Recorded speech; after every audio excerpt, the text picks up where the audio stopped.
pinaiklian. Tama ba? O buong buo? Buong buo yun, ma'am. It was... Ilang pahina? 15 pages. Yung 15 pages na kumakalat ngayon, Yes, yun na yun?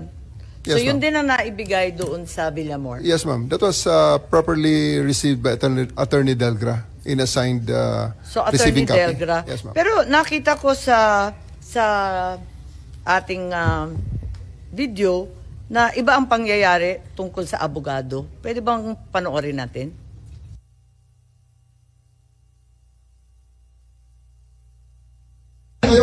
Kanina pa eh. Hindi naman lahat, ilan ang hinuli ngayong araw na to, sir? Sa iba-ibang mga krimen. Ilan ang binigyan ng ganitong... Kasi nandito kayo lahat eh. Yung isang tao. Ilan ang binigyan ng ganitong ganitong... dami krimen sa labas. Nandito kayo namin. Sir, hindi ko hiningi ng pabor. Just invoke Article 59. Bakit hindi yan magawa-gawa? That's precisely the point that I'm saying. Please lang, bawal hawakan. Bawal hawakan! Bawal hawakan. Tumayo ka na lang. Bawal hawakan. The right to counsel is something that has to be observed and respected. Huwag kayong umawak. Huwag kayong pakialam sa kanya. Kasi nga, ano yung lawyer?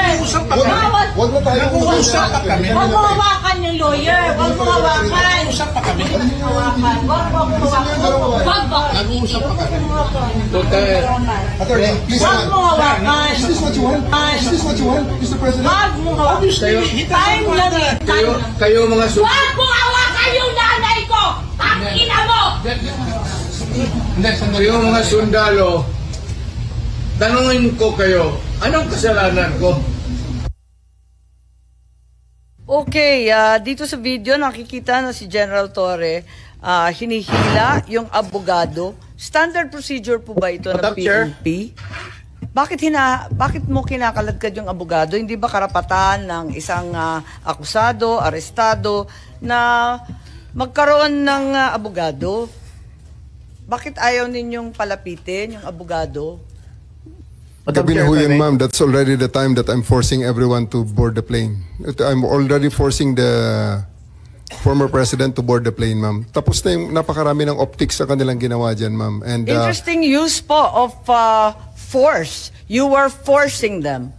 Yes, so you admit you forced them. You use violence. I have to because they won't go with us voluntarily, ma'am. So I have tried all the lahat ng pakiusap ay ginawa na General namin naman, buong sa araw. dinami-dami ng pulis, ang tanda-tanda na, may sakit pa. Sa palagay mo, masisindak pa yun. O kaya bang lumaban nun? In fairness to the President, ma'am, after I handcuffed E.S. Mijaldea and told Attorney Delgra that he's the next one to be handcuffed and boarded on the bus, the former President actually acceded and said, sige na, alis na tayo. And you saw that on video. Well, it was nakita namin, Romy. diba, hinihila mo yung upuan. Hindi ba dapat, talagang General Torre, kailangan makinig ka doon sa sinasabi ng abogado? Di ba karapatan nun? I have already arrested, I even arrested E.S. Mijaldea, ma'am, for obstruction of justice and placed handcuffs on him. That was already the last parts because masyado ng gabi, aabutin na kami ng umaga din, ma'am. Ilang oras na? 2 oras pa lang. Ikalalanding lang ng Hong Kong ng alas 10, alas 12 pa lang to. 12 hours, ma'am. Kaya nga, anong oras to? Kasi Mga sabi 7 mo kanina, 10 o'clock. Mga 8 o'clock yan, ma'am. Yung kay Delgra. O, anong oras na yun? Mga 8 o'clock yan, ma'am. Sa umaga na yan? Gabi? 7 o'clock, 8 o'clock ng gabi na yan, ma'am. 8 Si a.m. Delgra. Ay, 8 p.m. Yes, ma'am. Gano'ng katagal na yon? 10 hours, ma'am. 9 hours. Naka 9 to 10 hours na.